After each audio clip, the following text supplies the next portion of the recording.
Tapi kalau yang saya tangkap, dia bisa menjelma seperti manusia. Jadi seakan-akan dia itu adalah jelmaan manusia pada saat zaman dulunya itu. Sepertinya menurut aku mereka tuh bukan seperti meninggal, malah seperti moksa, Kak. Ya. Jadi hilang karena adanya ikatan erat dengan alam juga. Itu udah ada tujuan ya, Kak. Betul, Dan betul. jangan heran kalau misalnya datang ke tempat ini, misalnya kita datang bertiga, tapi kita ngerasa pas jalan tuh kayak rame. Ya. Kita kayak bawa rombongan.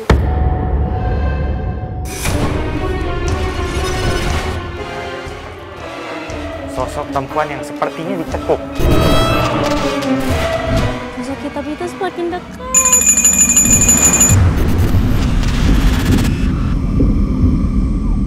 Kayak Kak Frisly, Kananda, Siap. kita bakalan ke Curug Cigentis. Oke. Yang namanya sendiri itu diambil dari Nyai Gentis. Dan tempat ini sendiri itu dibuka untuk tempat wisata dari tahun 90 sampai 2000-an. Jujur beritanya pun masih simpang siur, aku masih belum tahu kapan persisnya. Tapi kalau menurut Kak Frisly dan Kananda sendiri itu Siap. dari perjalanannya aja tuh gimana? Kalau sejauh ini sih yang saya tangkap, hawanya emang banyak sekali segi yang saya katakan soal hal yang positif banget. Pas ya, kayak gitu. Dan emang kalau dibilang segi negatif sih ada ya, tapi hanya sedikit. Lebih dominan, Lebih dominan berarti sosok- sosok yang positifnya ya? Yang positifnya. Nah, pas ya, ini sih kita sebenarnya udah disambut sama sosok bentuknya kayak hewan. Coba.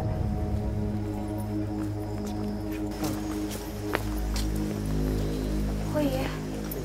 Jadi bentuknya hewannya itu kayak entok ya, apa ya? Bebek. Bebek. Kalau yang biasa kita kalau di kampung itu biasa diketahui Penyebutannya. soal penyebutannya itu entok.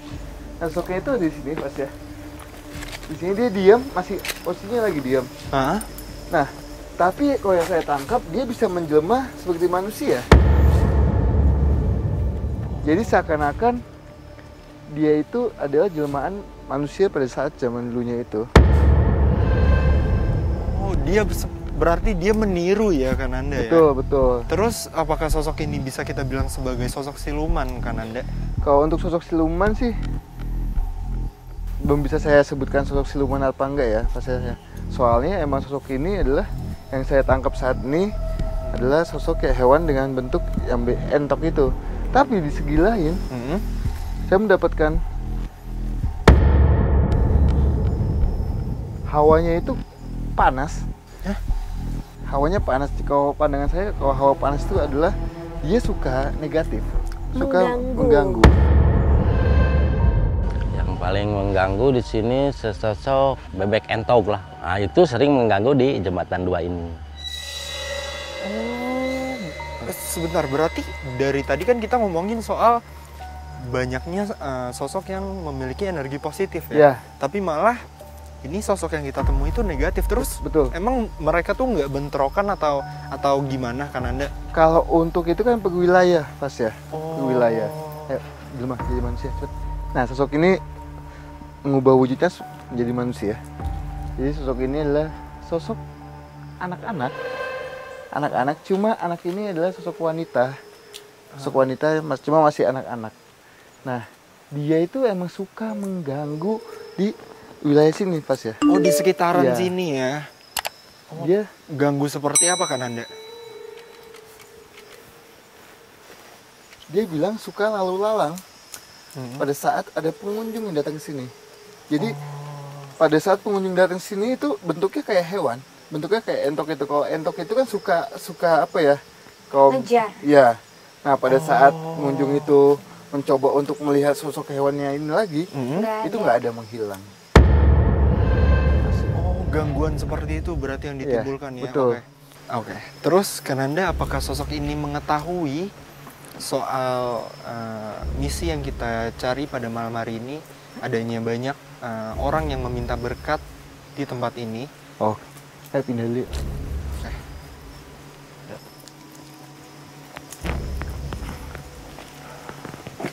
Pelan-pelan, Kak.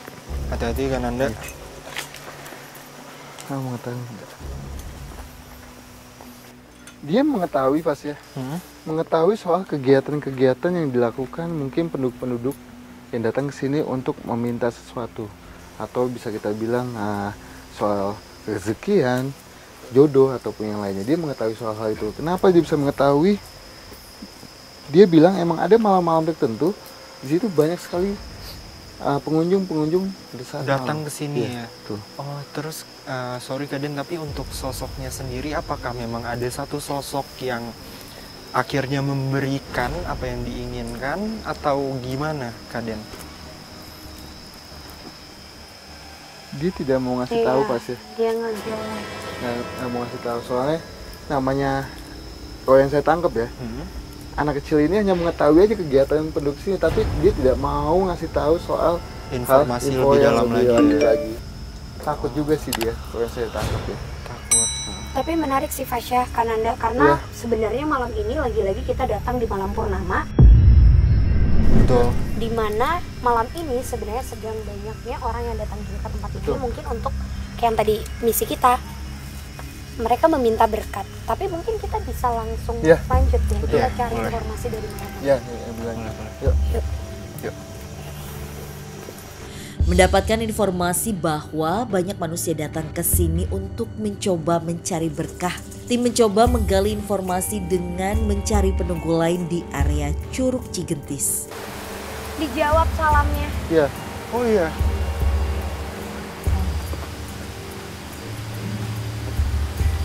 Fasya, Ya. Kananda, ya. saat ini di sampingku persis, Hah? di atas batu ini berdiri satu sosok laki-laki yang memakai pakaian menurutku ini masih di zaman kerajaan, karena di tangannya itu ada seperti gelang lempengan emas. Ada satu di sebelah kanan dan di sebelah kiri itu di bawah sini dan juga di atas sini.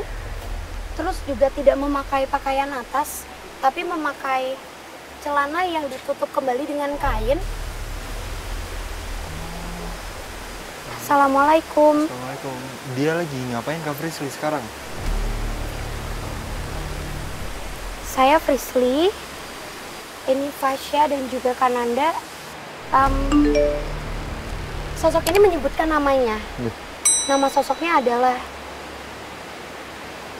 Raden Wangsa Manggala. Ada sosok-sosok seorang bentuknya kiai, yaitu namanya Raden Manggala. Malah aku dapat gambaran kalau dulunya jalur ini, kalau sekarang kan dilihat di belakang sana tuh Seperti ada kolam ya? kolam renang ya, Ah, kolam wisata. iya, Tapi kalau daerah di bawah situ ini bagian dari aliran curug. betul. Sosok ini memberikan gambaran bahwa terbukanya jalur ini karena dulunya banyak dari, mungkin bisa kita bilang, pasukan kerajaan yang datang untuk mencari tempat seperti semacam persembunyian atau tempat malah untuk mengatur strategi melawan kerajaan lain, yang mungkin bisa kita sebut ini merupakan jalur petilasan. Dan beliau juga bilang kalau ada hubungannya dengan sungai atau daerah yang di dekat tempat ini, yang menurutku spiritualnya juga tinggi.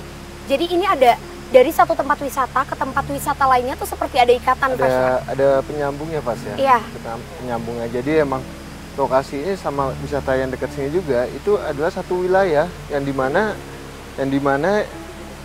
bisa kita bilang dulunya itu sebagai apa ya, perjalanan pada saat zaman Jalur dulu. ya. Terus juga kelihatan sangat jelas ya, ini kan batu-batuan, ini adalah batu alami ya Fasya, bukan yang sengaja dibuat.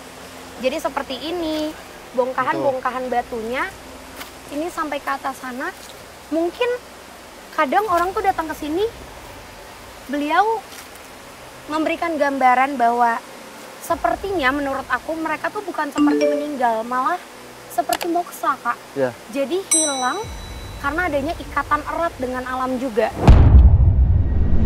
Pada saat ketemu sosok Raden juga, di situ aku malah sedikit lebih tenang dikarenakan sosok yang aku temui itu adalah sosok yang positif yang memang menjaga dan memantau di tempat curug ini. Assalamualaikum. Assalamualaikum, permisi. Apa Raden mengetahui tentang tempat ini yang seringkali diminta untuk memberikan berkah? Beliau mengiyakan bahwa tempat ini memang setelah menjadi tempat wisata dipercaya oleh masyarakat sekitar itu mampu untuk memberikan berkah. Tapi jangan salah ya Fasya, karena tadi kan kita ngelewatin jembatan ini. Betul. Terus di bawah juga jalur ini. Kalau misalnya mungkin masyarakat yang datang wisata dari pagi sampai sore, itu aktivitas spiritualnya tuh nggak tinggi. Nggak tinggi. Jadi emang kebanyakan semua pengunjung yang datang di pagi sampai menjelang mau malam Maghrib, itu biasa, pengunjung biasa. Oh, hanya ingin datang sini untuk tujuan wisata. Iya. Sedangkan di jam 6 ke atas itu beda.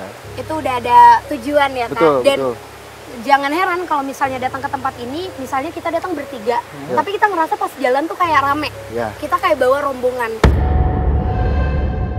Karena memang di zaman dulunya, sebelum kita merdeka dan di zaman kerajaan, sebelum yang tingkatan tingginya itu sampai, anak buahnya udah harus ngecek duluan lokasinya.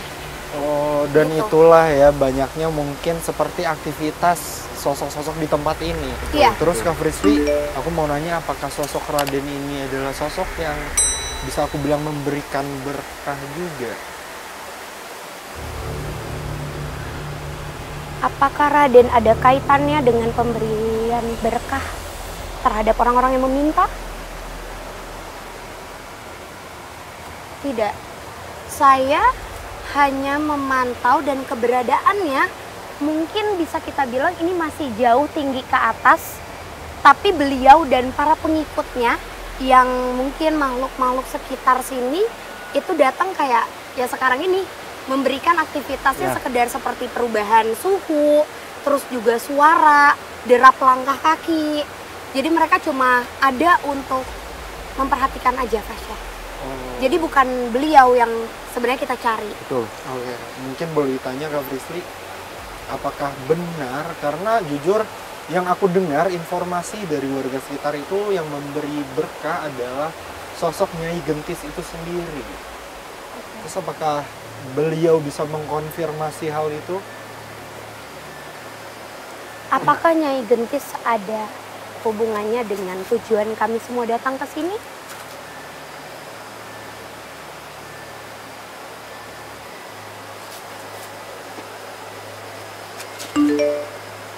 Dia cuma ngasih gambaran kalau jalur ini masih panjang, silakan kalian cari tahu dan kalian temui sosok lainnya di sana. Kayaknya emang mungkin buat dia ini tuh seperti gerbangnya juga Fasya. Jadi kita memasuki tahap-tahap gerbang sampai mungkin nanti kita ketemu sosok yang kita cari. Langsung Kita sana aja ya. langsung angin ke Anginnya kita gede. ya. Ya. Oke. Terima kasih. Terima kasih. Raden. Assalamualaikum. Assalamualaikum, permisi.